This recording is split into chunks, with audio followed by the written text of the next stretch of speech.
देखिए भाई, SQL commands को ना बेसिकली क्या किया गया है, जी ये समझ लें कुछ पार्ट्स में डिवाइड कर दिया गया है। ठीक है, जी सर। जो कि आपके सामने मौजूद है। SQL commands are fundamental building blocks used to perform given operations on database. The operations include queries of data, creating a table, adding data to tables, dropping the tables, modifying the table, and set permissions for users. ठीक है जी। इसको basically mainly 5 categories में class कर हो दिया रही गया है। जी सर। ठीक, जी। जिससे कि आपके पास सबसे पहले आ गया DDL, hmm. Data definition language. सही है। ठीक है, हम्म। उसके बाद आपके पास दूसरी चीज आ जाती है DML। हम्म। ठीक है, हम्म। Data manipulation language. सही है। ठीक है, उसके बाद आ जाती है आपके पास TCL, transaction control language. Transaction control language है ये। सही है। ठीक है जी। फिर आपके पास आ जाता है DCL, डेटा क्यूरी लैंग्वेज। सही है। फिर आ गया आपके पास DCL, डेटा कंट्रोल लैंग्वेज। सही है। ठीक है जी। अब देख लेते हैं हम इसे one by one. Data definition से क्या मुराद है, देखें। DDL, data definition language, consist of SQL commands that can be used for defining, altering, and deleting database structures such as table, indexes, and schemas. It simply deals with descriptions of the database schema and is used to create and modify the structure of database objects in the database. अच्छा, आप इसकी जितनी भी commands देख रहे होंगे DDL की, ठीक है, कि स्ट्रक्चर के ऊपर बेस करती हैं, डिफाइन करने के ऊपर कि डेटा डिफाइन कैसे होगा। डेटा डिफाइन कैसे होगा। अभी हम वो बात नहीं कर रहे कि डेटा कैसे इंसर्ट होगा, अपडेट होगा, ये चीज नहीं। सिर्फ और सिर्फ डेटा डिफाइन किस तरीके से होगा, क्रिएट किस तरीके से होगा, ड्रॉप कैसे होगा, ऑल्टर एडिट कैसे होगा, ट्रंकेट कैसे होगा, इस चीज की बात कर रहे हैं। सही है। ठीक है, ये सारी जो चारों कमांड्स आपके सामने मौजूद हैं। ट्रंकेट आपके पास डिलीट जैसा ऑप्शन होता है, बट डिलीट आपके पास क्या करता है, वो पूरा का पूरा मैनिपुलेट कर देता है, स्ट्रक्चर को नहीं, डेटा को ही डिलीट कर, पूरी टेबल को ही डिलीट कर देता है। अगर किसी टेबल के ऊपर मैं डिलीट यूज करता हूं ना, कोई कंडीशन नहीं देता, but direct delete table name लिख देता हूं, तो वो टेबल क्या हो जाएगा, डिलीट हो जाएगा, मतलब ड्रॉप हो जाएगा। ड्रॉप कमांड होती है इसकी हमारे पास डिलीट करने के लिए। लेकिन उसी टेबल को अगर मैं ट्रंकेट करता हूं, क्या करता हूं, ट्रंकेट करता हूं, तो वो टेबल का स्कीमा बाकी रहेगा, सिर्फ और सिर्फ उसके अंदर जो डेटा मौजूद था वो डिलीट होगा। लेकिन सर जब हम डिलीट फ्रॉम लिखते हैं, टेबल का नाम डिलीट फ्रॉम स्टूडेंट, तो उसके अंदर के रिकॉर्ड ही डिलीट होते हैं सर, स्कीमा तो डिलीट नहीं होता। वो हम कंडीशन देते हैं, जो आप बात कर रहे हो ना, वो हम रिकॉर्ड, आपने बताया ना डिलीट फ्रॉम, फिर आपने टेबल का नाम लिखा, उसके बाद आपने लगा दी कंडीशन, उसके बाद आपने लगा दी कंडीशन लगा दी, तो वो चीज अलग चीज है, वो डेटा की मैनिपुलेशन हो रही है। लेकिन अगर आप टेबल ड्रॉप करते हो ना, वो भी डिलीट के सिनेरियो में उसे कहा जाता है, पर कमांड उसकी होती है ड्रॉप। ठीक है, तो वो क्या करता है, पूरा टेबल स्ट्रक्चर के समेत पूरा का पूरा, फॉर एग्जाम्पल 100 रिकॉर्ड्स हैं, अब आपने किया ड्रॉप टेबल, तो वो 100 के 100 रिकॉर्ड्स तो डिलीट होंगे ही होंगे, बल्कि टेबल का स्ट्रक्चर भी डिलीट। लेकिन सर ये ट्रंकेट और डिलीट में फर्क क्या है, मैं ये समझना चाह रहा हूँ। जैसे मैं डिलीट फ्रॉम स्टूडेंट करता हूँ, तो उस सूरत में भी मतलब स्टूडेंट का टेबल एम्प्टी हो जाएगा, स्कीमा रहेगा, और ट्रंकेट करने में भी रिकॉर्ड ही डिलीट होते हैं ना जी। ट्रंकेट्स आप एक किसी रिकॉर्ड पे नहीं लगाओगे, एक रिकॉर्ड के लिए नहीं है ये। अभी ये चारों जो आपके पास वो दिख रहे हैं क्यूरीज, इनमें से कोई भी क्यूरी आपके पास वो नहीं है जो रिकॉर्ड पर लगती है। आपने अभी ये क्यूरीज यूज की होंगी, इंसर्ट, अपडेट, डिलीट। जी जी। ठीक है, ये है create, drop, alter, truncate. Okay, ये यानी टेबल के स्ट्रक्चर पे लगती है ये वाली कमांड्स, ये स्ट्रक्चर पे लगती हैं। और जो आप, मैं इसका नाम डिलीट बोल रहा हूँ, ये जो ड्रॉप है ना, हाँ कह रहे डिलीट होते हैं, कमांड ड्रॉप होती है। सही है। इस डिलीट से मैं कंपेयर नहीं कर रहा ट्रंकेट को, सही है, सही है, ड्रॉप से कंपेयर करके बता रहा हूँ आपको। सही है सर। ओके, ट्रंकेट हम किसी रिकॉर्ड पे तो लगाते ही नहीं है ना, ड्रॉप लगाते हैं। ठीक है, ये दोनों स्ट्रक्चर पे लगती हैं जी, टेबल पे लगती है, ये सही है, टेबल पे लगेंगी। ठीक है, तो इन दोनों में डिफरेंस क्या होता है, इसको हम डिलीट के रहे होते हैं प्रॉपर। अगर आपने ड्रॉप लिखा तो टेबल डिलीट होगा स्ट्रक्चर के साथ, सही है। जबकि आपने अगर ट्रंकेट किया, सिर्फ और सिर्फ एम्प्टी टेबल हो जाएगा, स्ट्रक्चर डिलीट नहीं होगा। सही है, क्लियर है जी सर। ये सारी चीजें आ जाती हैं डीडीएल के अंदर, डेटा डेफिनेशन लैंग्वेज। ठीक है, जो कि इसने आपको कुछ डिस्क्रिप्शन दी हुई है, create database, it's own object, table आ सकता है, इंडेक्स, फंक्शन, व्यूज। अच्छा, सिर्फ टेबल ही नहीं होता, जाहिर सी बात है, आप व्यूज हम पढ़ेंगे, फंक्शन पढ़ेंगे, प्रोसीजर्स, ट्रिगर्स, सब कुछ क्रिएट होते हैं किससे? क्रिएट कमांड से। सही है। ठीक है, तो क्या है? इन्होंने क्रिएट टेबल की कमांड भी आपको सेंटेक्स दिखाया हुआ है किस तरीके क्रिएट होगा टेबल, टेबल का नाम आता है, बाकी कॉलम नेम। सही है। फिर आपके पास आता है ड्रॉप। देखें, अब दोनों में कॉमन चीज समझिए, delete object from the database. सही है। ठीक है, hmm. Drop table, table name. अब ड्रॉप अभी तक आपने यूज नहीं किया होगा, नहीं सर, करा है, करा है। ड्रॉप किया है। जी सर, हाँ, किया है। तो पूरा टेबल क्या हो जाएगा आपके पास? डिलीट हो जाएगा। ऑब्जेक्ट्स डिलीट हो जाएंगे उसके। जी जी। ऑल्टर किस लिए यूज होता है? टेबल के अंदर कोई चीज एडिट करनी है, स्ट्रक्चर के हवाले से सही है, सही है, सही है sir. Alter the structure of the database. सही है, alter table name, add column name, कुछ भी हो सकता है। सही सही। ट्रंकेट, अब देखें ट्रंकेट आ गया, रिमूव ऑल रिकॉर्ड्स। रिमूव क्या करेगा? All record from a table including all spaces allocated from the records are removed। Clear है?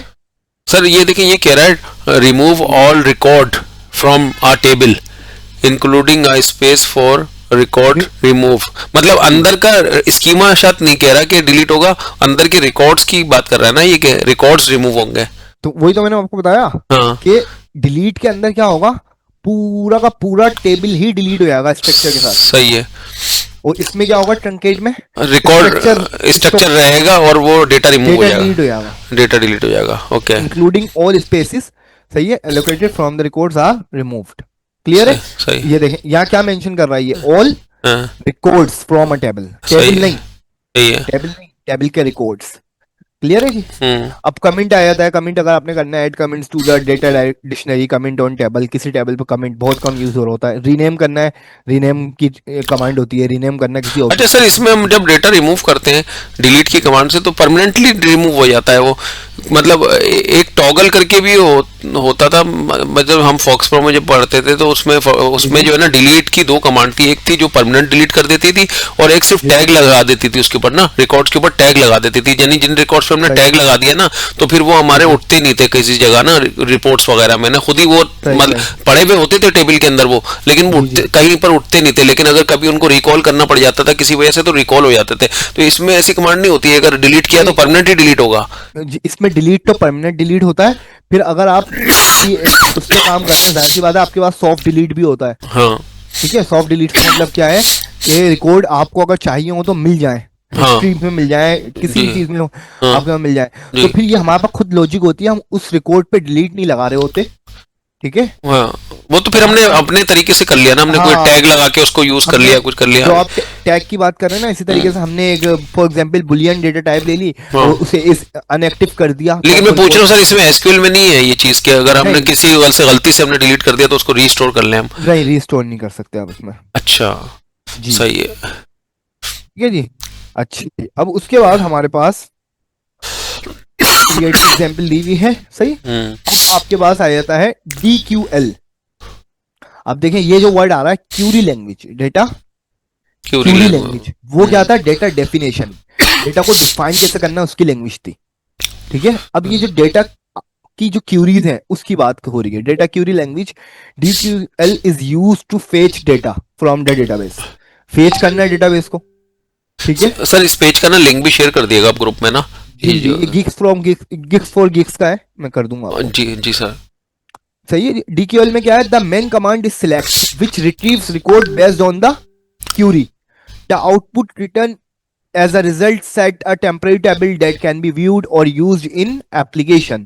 जो इसमें बता रहा है सबसे पॉपुलर जो एक कमांड ही यूज DQL के अंदर, अगर आप कहीं पर बता भी रहे हो तो सिर्फ आप सिलेक्ट बता दो, काफी होता है कि डेटा क्यूरी लैंग्वेज में कौन सी चीज यूज कर रहे हो। तो आप इसका जो मेन पर्पज है वो क्या है? फेच करना डेटा फ्रॉम डेटाबेस से। सही है। सिलेक्ट की कमांड जो कि आपने यूज करी है। अब हम बात कर रहे हैं टेबल के अंदर की, टेबल का स्ट्रक्चर की बात हो गई, उसके अंदर की बात कर रहे हैं। सही है। फ्रॉम लगता है इसमें किसी भी चीज को नेविगेट करने के लिए। वेयर क्लाउज आपने पढ़ा होगा। जी सर। ठीक है, रोज को फिल्टर करने के लिए। ग्रुप बाय भी हम पढ़ेंगे। सही है जी, आपके पास एग्रीगेट फंक्शंस के साथ यूज हो रहा होता है। सर, ये ग्रुप बाय जो है, ग्रुप जो है rows that have the same values. जी, अच्छा, ग्रुप्स करता है बेसिकली। ये असल में थोड़ा सा इसलिए मैंने अभी इसको स्किप जाने दिया, सिर्फ ग्रुप बाय बोलकर आप सही। पता है आपको कुछ हावनो है एग्रीगेट फंक्शंस की? सर पढ़ा तो है सर, लेकिन अभी याद नहीं आ रहा, लेकिन जी, जब भी मैंने इसको कहा, जब मैं एवरी वो समझाता हूँ ना एग्रीगेट फंक्शंस, तो मैं ग्रुप बाय को अच्छे से डिटेल करता हूँ, क्योंकि इस सेंटेंस से मैं नहीं समझता कि स्टूडेंट क्लियर हो पाएगा। सर इससे शायद मैं जो समझ रहा हूँ ये ना, जैसे अगर एक कोई टेबल है उसमें 5000 के, हमारी सैलरी है 5000 रिपीट हो रही है बार बार हर एम्प्लॉय के साथ, कहीं 8000 भी है 10000 भी है, लेकिन अगर मुझे देखना है कि ग्रुप बाय 5000, तो 5000 जिनकी सैलरी होगी उनको लेकर आ जाएगा अगर मैं नहीं, ये। वो काम आपका वेयर कर देगा। अच्छा वो तो हाँ वेयर कर देगा, सही वो बात तो है। आपका काम वेयर कर देगा। हाँ। यहाँ पर ग्रुप बाय जब भी यूज होता है वो होता है फंक्शंस के साथ। अच्छा। तो एग्रीगेट फंक्शंस होते हैं हमारे पास कुछ, उन फंक्शंस के साथ यूज होता है। फॉर एग्जांपल मैं बता देता हूँ आपको कि मैं चाहता हूँ मेरे पास एम्प्लॉइज हैं, अलग अलग सिटीज के हैं या अलग अलग डिपार्टमेंट के हैं, सही है। ठीक है। मैंने सबकी सैलरीज की एवरेज निकाल लिया या सम निकाल लिया, जो भी निकाला, ठीक है। फॉर एग्जांपल एवरेज सैलरी निकाल ली, ठीक है। हाँ। अब देखें, अगर मैं डायरेक्ट एवरेज सैलरी निकालूं ना, तो हम्म, अगर आपके पास 100 रिकॉर्ड है, जी तो आंसर सिर्फ हमेशा आता है जब एग्रीगेट फंक्शन यूज होता है एक, जी। एवरेज निकलेगा 100 का। हाँ। क्लियर है? सही लेकिन अब वो 100 रिकॉर्ड्स 5 अलग अलग डिपार्टमेंट के हैं, सही ठीक है। है। सही है। अब मैंने कर दिया group by department, group by department, department सही है। तो फिर मेरे पास 5 आंसर आएंगे। जितने डिपार्टमेंट होंगे उतने आंसर हाँ, देगा। उन सबकी ग्रुपिंग का एवरेज आएगा, अब एक का एवरेज नहीं आएगा। हम्म, सही है? सही है। इसको हम एग्रीगेट फंक्शन में अच्छे से डिफाइन करेंगे। सही है। अच्छा, इसी तरीके से हम हैविंग यूज करते हैं, ये भी एग्रीगेट फंक्शन के साथ ही यूज होता है, ग्रुप बाय के साथ। फिल्टर्स करता है रिजल्ट ऑफ ग्रुप बाय। अगर आपको ग्रुप बाय के साथ कंडीशन यूज करनी है ना, तो फिर आपके पास वेयर काम नहीं करता। ग्रुप बाय के साथ वेयर वेयर कम वर्क नहीं। नहीं करता, तो वहां पर हम यूज करते हैं हैविंग, सही है। ठीक है। फिर आपके पास आ गया डिस्टिंक्ट, रिमूव कर देता है duplicate rows from the result set, सही है। Distinct column. ऑर्डर बाय आ गया आपके पास, ऑर्डरिंग करना है असेंडिंग डिसेंडिंग में। सही है। लिमिट आ गया, लिमिट लगा देना। फॉर एग्जांपल मेरे पास 100 रोज हैं, मैं चाहता हूँ सिर्फ एक पेज पे 10 का डेटा दिखाना, तो मैंने लिमिट लगा दी, ठीक है। सही है। इसको हम आप ये यानी अगर मेरे पास जैसे 1 लाख रिकॉर्ड है, मुझे पेज पे खाली 1000 चाहिए, 1000 चाहिए, तो फिर मैंने उसकी लिमिट लिमिट 1000 लगा दिया ताकि लोडिंग ना ले पेज, है ना। जी, ये सही है, सही है। ठीक है। अच्छा, ये सब अभी हमने सिर्फ समझ लिया, थ्योरी पढ़ी है, और इसमें डीक्यूएल के अंदर ऑप्शन था इसलिए दिखा दिया मैंने। हर चीज को हम पूरा प्रैक्टिकल करके देखेंगे। सही है। ये सारी कमांड्स हैं एसक्यूएल की ना। ये सब कमांड्स हैं, जी जी, सही। कीवर्ड्स हैं। अच्छा, डीक्यूएल हैज ओनली वन कमांड। देखें क्या कह रहा है, इन्होंने ये सारी इसमें डिफाइन क्लाउजेस वगैरह बताया मैं, वरना क्या बता रहा है, DQL has only one command, select, ठीक है। क्योंकि हमने जितने भी क्लाउजेस पढ़े हैं ना, सब लगते किसके साथ हैं, सिलेक्ट के साथ ही लगते हैं। हम्म, तो एक कमांड है डीक्यूएल की, select. Other items like from, where, group by, having, order by, distinct and limit are clauses of select, not separated commands. ये कोई अलग से कमांड्स नहीं है, हम्म, ठीक है। उन सबके क्लॉजेस हैं जो सिलेक्ट के साथ यूज होते हैं। यहाँ पे इन्होंने करके दिखाया हुआ है सिलेक्ट, वेयर भी लगाया हुआ है, ऑर्डर बाय भी लगाया हुआ है, डिसेंडिंग, ठीक है। सही है। ये आपके पास आ गया, the query retrieves employees first and last name, जो इस क्यूरी लिखी हुई है उसके बारे में बता रहा है। अच्छा, अब हमारे पास तीसरी चीज आ जाती है डीएमएल, ठीक है। जी जी। अब डीएमएल, अभी तक जो मैंने डीक्यूएल पढ़ाया, हम डेटा को सिर्फ मंगा रहे थे, डेटा के अंदर कोई भी चेंजेस नहीं कर रहे थे, डेटा के अंदर कोई भी चेंजेस नहीं कर रहे थे, जो डेटा पहले से मौजूद है उसको सिर्फ मंगा रहे थे, फेच कर रहे थे। हम्म, अब हम यूज कर रहे हैं DML, data manipulation commands are used to manipulate the data stored in database tables. With DML, you can insert new records, update existing ones, delete unwanted data और retrieve information, ठीक है। जिसमें आपके पास ये तीनों कमांड्स आ जाती हैं मेनली, इंसर्ट, अपडेट और डिलीट। जी। ये तीनों किसकी कमांड है, डीएमएल की, डेटा DML मैनिपुलेशन लैंग्वेज की, सही है। ठीक है। इंसर्ट डेटा करने के लिए इंसर्ट यूज होगा, आपके पास सिंटैक्स मौजूद है। अपडेटिंग के लिए अपडेट मौजूद, जो डेटा पहले से मौजूद है उस पर अपडेट लग सकता है, ठीक है। और जो रिकॉर्ड आप डिलीट करना चाहते हो उसमें आप डिलीट यूज कर सकते हो वेयर के क्लाउज के साथ। सही है। सही। फिर हमारे पास एग्जाम्पल दी हुई है इंसर्ट की। अब हमारे पास आया था, ये बहुत कम यूज हो रहा होता है आपके पास, DCL, DCL data control language, सही है। ठीक है। Data control language includes commands such as grant and revoke, which mainly deal with the rights, permission, and other controls of the database system.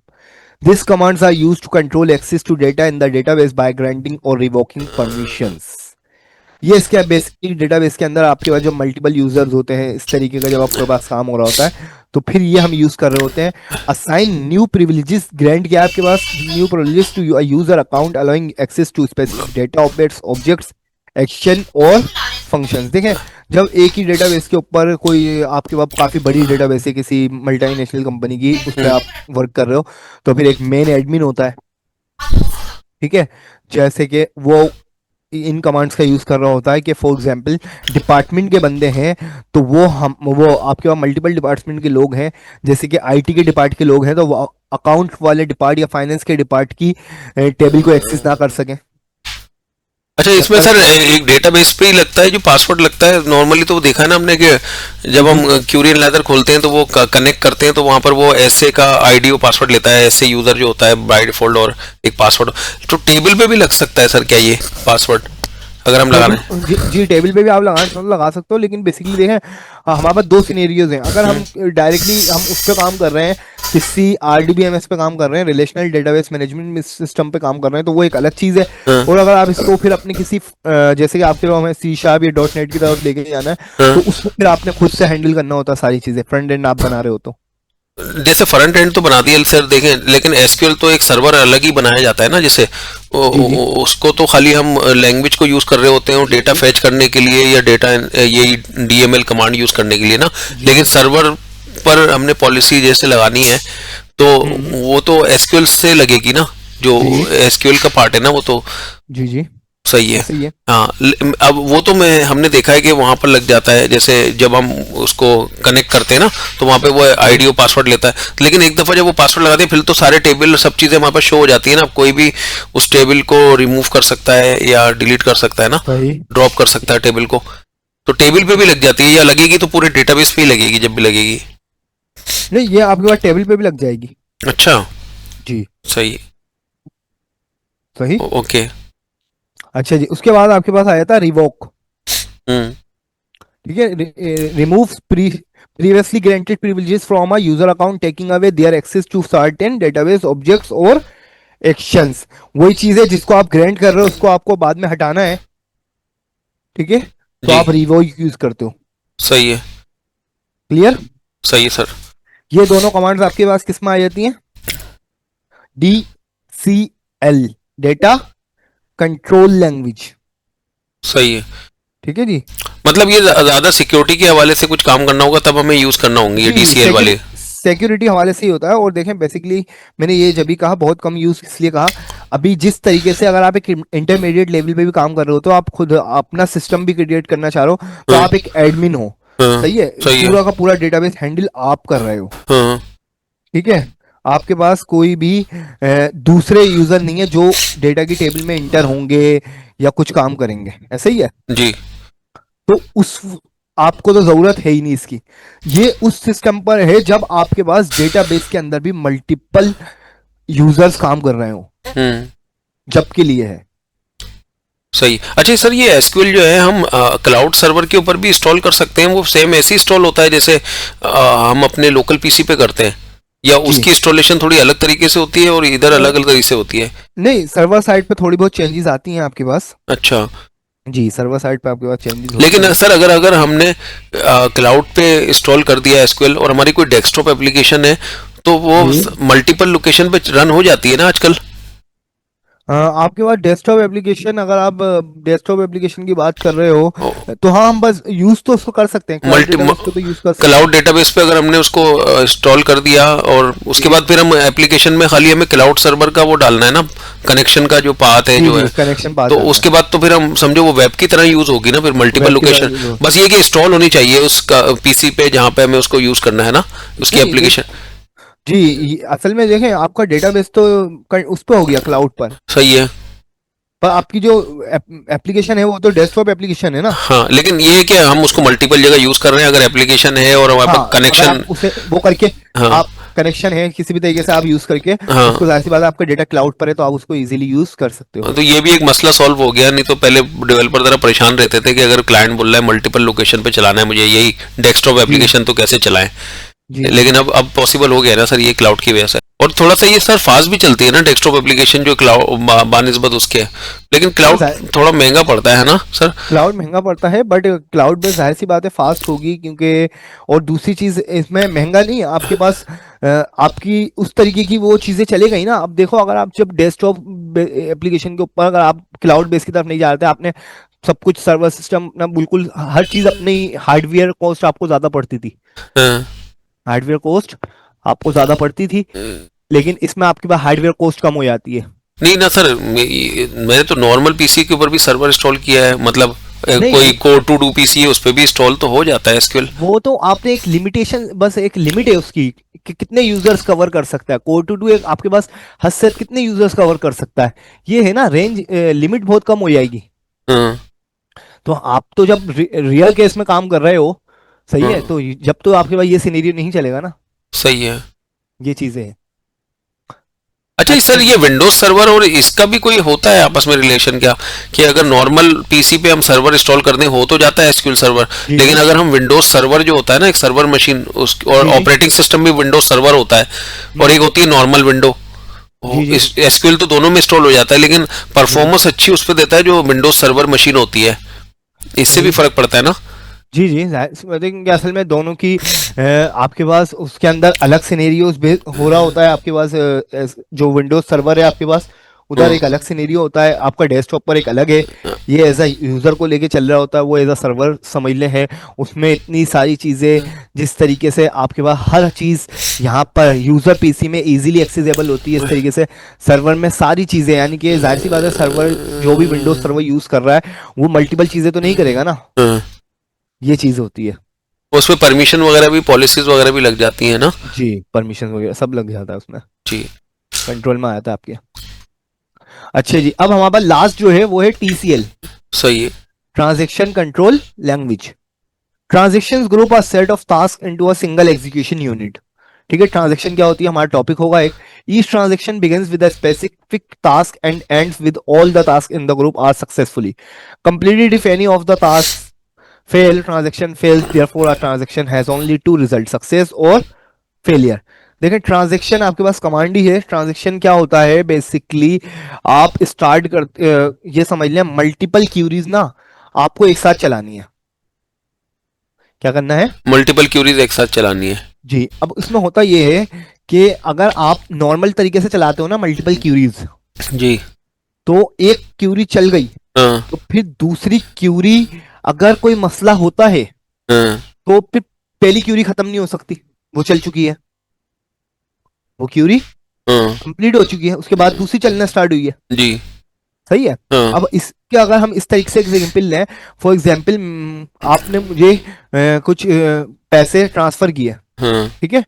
अब आपके अकाउंट से वो 5000 आपने ट्रांसफर किए, वो 5000 की अमाउंट आपके अकाउंट से माइनस होगी, ऐसा ही है। मेरे अकाउंट में प्लस होगी। सही है। दो ऑपरेशन परफॉर्म हो रहे हैं, जी। ठीक है। जी। एक आपका अकाउंट नंबर है, यानी कि एक क्यूरी अपडेट में आपके चल लिए, एक अपडेट क्यूरी मेरे में चलेगी, सही। ऐसा ही है। जी जी बिल्कुल। आपके में सबसे पहले अपडेट होगा तो माइनस करेगा वो 5000 सही। आपके रियल अमाउंट में से। इसी तरीके से मेरे उसके बाद मेरे रियल अमाउंट के अंदर क्या कर देगा, प्लस कर देगा। क्लियर है। जी। फॉर एग्जाम्पल आपके अकाउंट से उसने माइनस की है, हाँ। और नॉर्मल क्यूरी की बात कर रहा हूं मैं, ये विदाउट टीसीएल के, ठीक है। विदाउट टीसीएल के हमने क्यूरी लगा दी दोनों की। हाँ। तो आपका वाला काम, आपके अकाउंट से उसने -5000 की है, बट मेरी क्यूरी एग्जीक्यूट नहीं हो सकी, सिस्टम बंद हो गया, सर्वर कोई हार्डवेयर इशू हो गया, कोई एरर आ गया, कुछ भी हो सकता है। हाँ। मेरे वाले में प्लस नहीं हुआ, हाँ। मेरे वाले में प्लस नहीं हुआ, आपके में से माइनस हो गया। जी। तो ये एक बहुत बड़ा बग आ गया आपके पास, आपके अमाउंट माइनस हो गया बट मेरे में प्लस नहीं हुआ, कहाँ गए पैसे। सही है। ठीक, तो इस पर्पस के लिए हम इन चीजों को यूज कर रहे होते हैं ट्रांजैक्शन के अंदर। इसके अंदर यूज कर रहे होते हैं ट्रांजैक्शन के अंदर। पहले आपने ट्रांजैक्शन स्टार्ट करी, उसके अंदर आपने जितनी भी क्यूरीज देनी थी सारी। अच्छा सर, ये जो हम अपडेट वगैरह की क्यूरी लिखते हैं, हम जब लिखते हैं जैसे अपडेट उसके बाद टेबल का नाम और फिर आगे जो भी चीज़ अपडेट है बट लेकिन ये हम एक ही टेबल का लिख रहे होते हैं उसमें रेफरेंस इसमें दो टेबल का तो हम नहीं कर सकते ना काम हमें उसको दूसरी लाइन में दोबारा अपडेट की क्यूरी को लिखना होता है ना। जी होगा तो दूसरी लाइन में ही। हाँ। जब भी तो मसला है कि जब दूसरी लाइन आप लिखना शुरू करते हो ना हाँ। तो दूसरी लाइन चलेगी कब, जब पहली कंप्लीट हो जाएगी। जी जी। पहली अगर कंप्लीट हो गई, माइनस वाली कंप्लीट हो गई हाँ। और प्लस वाली नहीं चली जी। तो फिर जो माइनस हो गई उसका क्या करेंगे? हाँ ये हो जाता है सर अक्सर जैसे हाँ, लाइट की होता- फ्लक्चुएशन वगैरह हो जाती है जैसे जी, जी। बहुत नैनो सेकंड के अंदर ना कोई जी। ऐसा मिसहैप हो गया तो ये होता है। क्यूरी कंप्लीट नहीं चल पाई। तो उसके लिए हमारे पास सॉल्यूशन है ट्रांजैक्शन। सही है। सही है।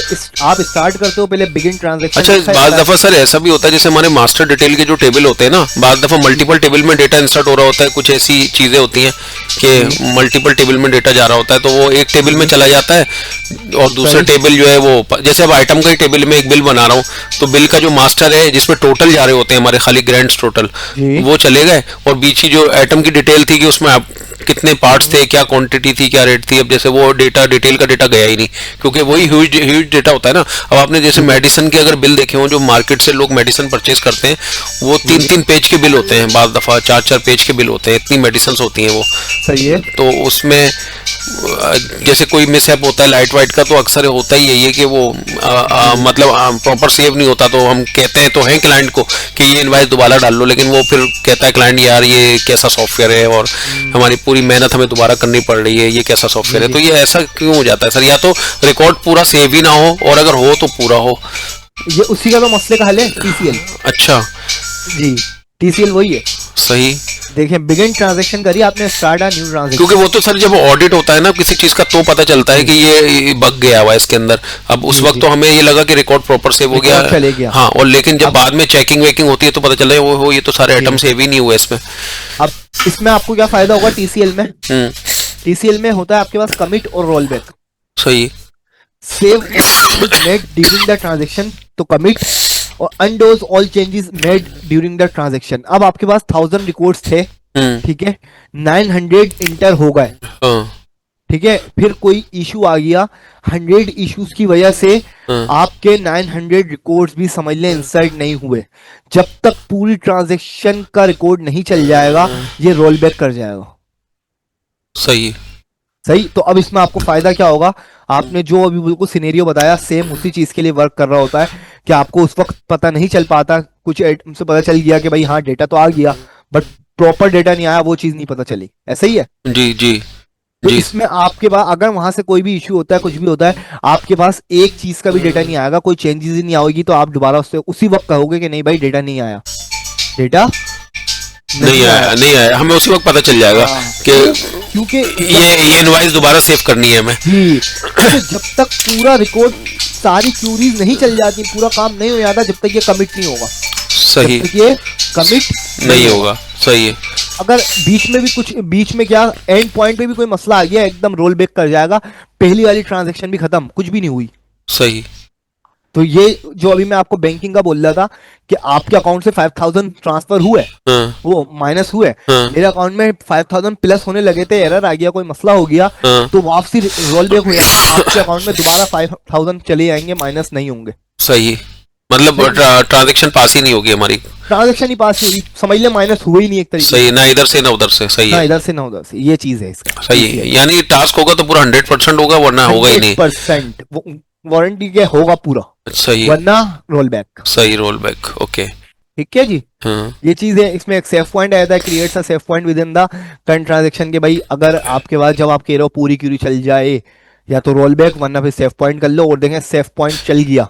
अच्छा सर इसमें जो हम रो नंबर जनरेट करते हैं ना जैसे जहाँ पर मल्टी यूजर काम कर रहे होते हैं तो हमें एक ही जैसा कोई फॉर्म है ऐसा जिस पे मल्टी यूजर काम कर रहे हैं एक ही फॉर्म के ऊपर, तो वहां पर कभी किसी की इनवाइस सेम ना हो जाए लेकिन कभी कभी हो भी जाती है सर। हालांकि मतलब ये आइडेंटिटी में ये कभी भी नहीं होगा चाहे 100 यूजर भी काम कर रहे हो एक ही इनवाइस के ऊपर। सही सही जी। आइडेंटिटी में नहीं होगा ना। लेकिन हमें यूजर अगर बोलता है कि यार मुझे नेक्स्ट इनवाइस जो जनरेट हो रही है उसका नंबर मुझे सामने नजर आए, उसकी रिक्वायरमेंट सही ये है कि वो कहीं मुझे बिल सेव होने से पहले मुझे पता हो कि ये इनवाइस नंबर क्या जनरेट हो रहा है, उनको कहीं लिखना होता है, नोट डाउन करना होता है। अब वो इस तरह की डिमांड करते हैं। अब आपके पास 100 यूजर है तो सबके पास एक ही इनवाइस नंबर आ रहा होगा ना सामने स्क्रीन पे। जी जी जी जी। अब जब वो सेव करेंगे तो वो किसको क्या नंबर देगा कंप्यूटर? अगर देखें ऑटो इंक्रीमेंट आपने यूज किया हुआ है हम्म और बेसिकली आपने डिफरेंशिएट किया हुआ है, बताया हुआ है आइडेंटिटी के भाई फॉर एग्जांपल 1+ कर रहे हो आप, तो या तो आपके पास काफी सारे सिनेरियो की आईडी बनी नहीं है पर हमें उसे दिखानी है, हाँ ऐसे सिनेरियो। हाँ, अभी नॉर्मल तो फिर हम ये करते हैं कि हम दिखाते ही नहीं, हम कहते हैं भाई जब सेव होगा उसके बाद आपको ना पता चलेगा सेव होने के बाद कि इनवाइस नंबर क्या जनरेट हुआ है। लेकिन कई यूजर ये कहते हैं नहीं हमें पहले से पता हो कि हमें कहीं ट्यूब के ऊपर लिखना होता है, जैसे लैब वगैरह हॉस्पिटल मैनेजमेंट पे जाए ना आप, तो उनको एक वो नंबर जो है पहले से लिखना होता है, कहीं कोई भी पर्पस हो सकता है किसी चीज की वजह से ना, तो फिर उसमें मैक्स का फंक्शन यूज करके हम बनाते हैं ना, जनरेट करते हैं। लेकिन उसमें फिर यही होता है कि वो डुप्लीकेशन का चांस होता है कि चला जाता है वो नंबर ना, कहीं ना कहीं दो यूजर का एक ही नंबर चला गया, वो पेशेंट एक ही था, वो एक ही पेशेंट को दो नंबर मतलब सेम नंबर मिल गए, अब इसका डेटा उधर चला गया, इसका डेटा उसमें सब मिक्सअप हो गया यानी। सही सही सही, ठीक। अच्छा देखें, पहली चीज तो मुझे इस चीज को मैं क्लियर नहीं कर पा रहा, अगर आपने डेटाबेस के अंदर जो इनवॉइस आईडी है वो यूनिक है जी, तो फिर डेटा जा कैसे जा सकता है? डेटा नहीं जाएगा। नहीं मुझे ये समझ नहीं आता अक्सर डेवलपर मैक्स का फंक्शन बना के क्यों नंबर जनरेट कराते हैं, जब इसमें मौजूद है आइडेंटिटी है और यूनिक जी भी जी। है, तो इसी को यूज करना चाहिए ना सर। हाँ, इसी को यूज करना चाहिए। असल में मैक्स का नंबर वो इसलिए एक रैंडम नंबर जनरेट करने के लिए करते होंगे।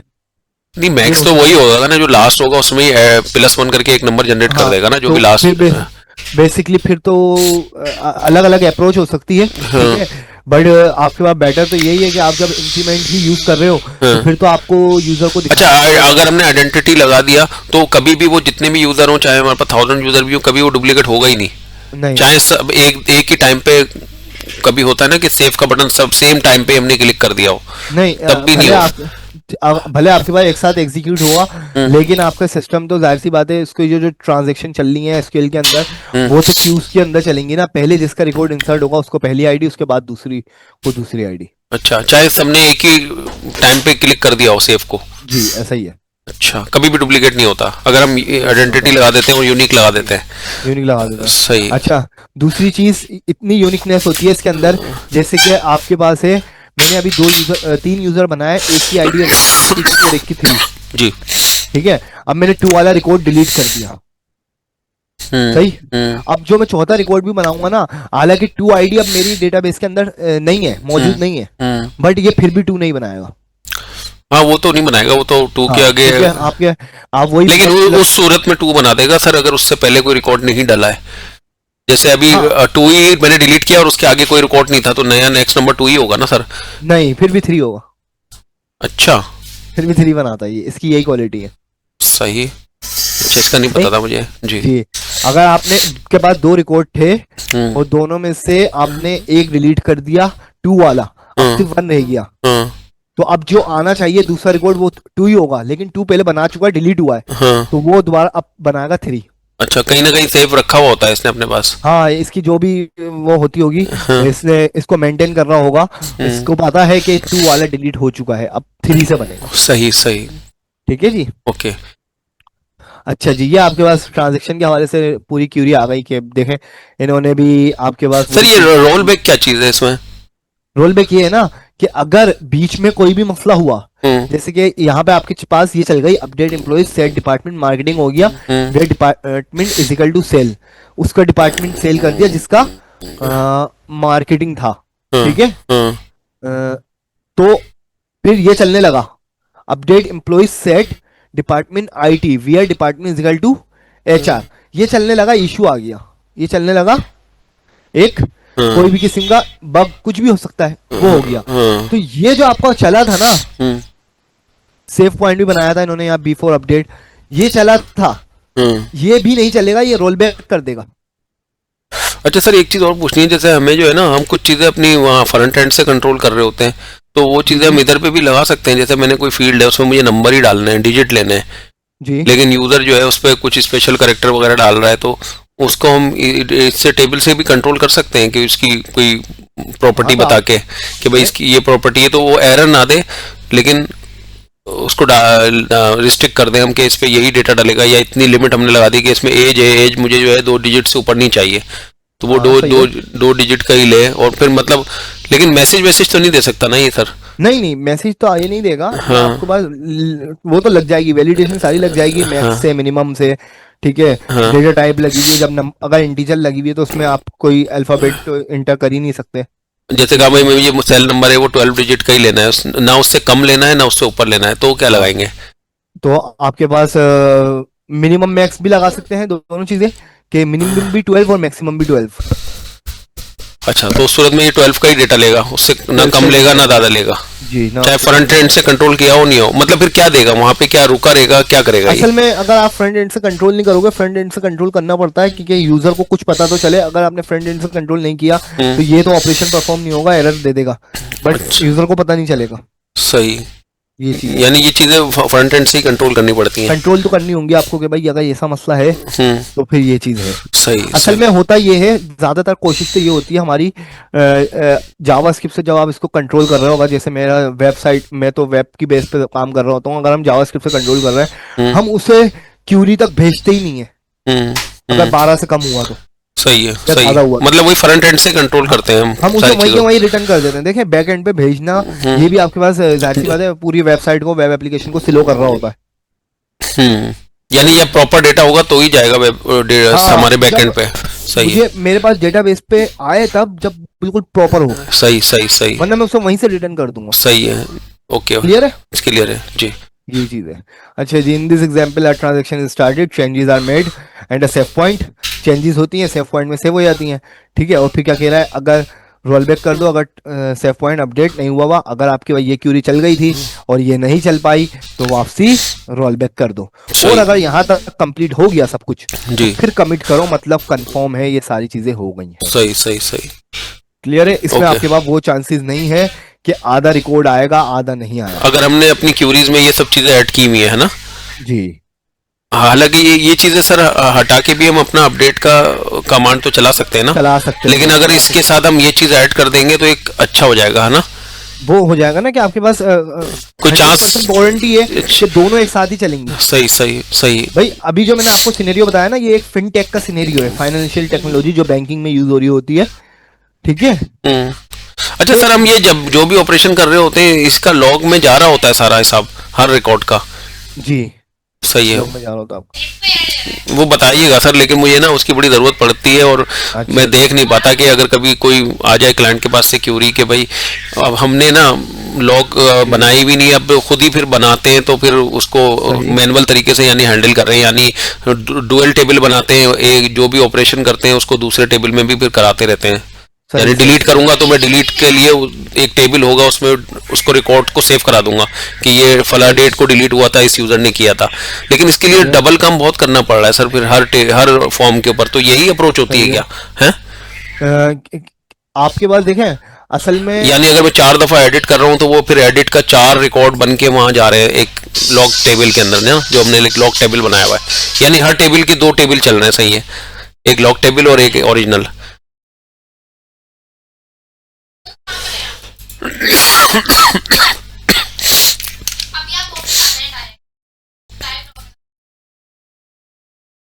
अंकल हैं क्या है? तो इनको बोल दिया आ जाओ तो आ जाए ना। कुछ नहीं लेनी ना, आप आ जाओ ना, बोलो आ जाओ, बस आ जाओ।